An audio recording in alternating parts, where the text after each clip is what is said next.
Hi students, Professor Aldrich here. Welcome to week 2, workshop 2 in our study together.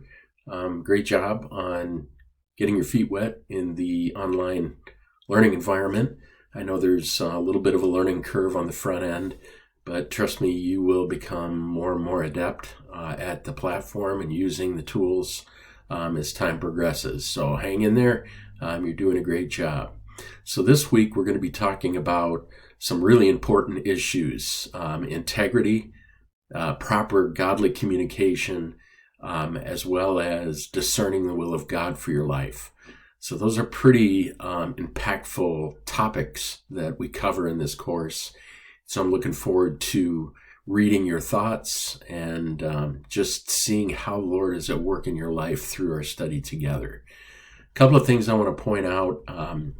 Make certain that you are familiar with the rubrics, the grading criteria for each different assignment, particularly as it relates to discussion forums.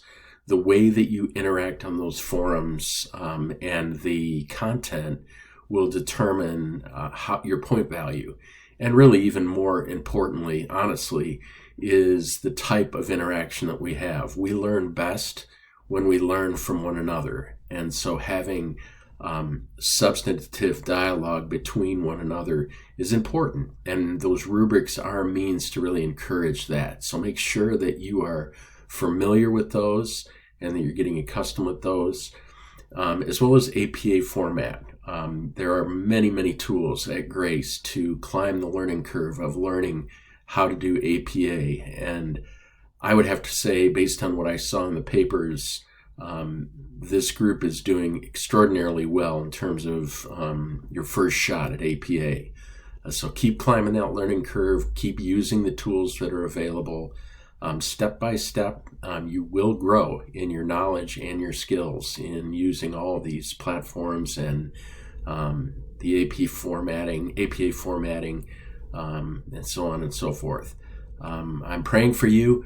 I pray that you would stay encouraged and that you would support one another.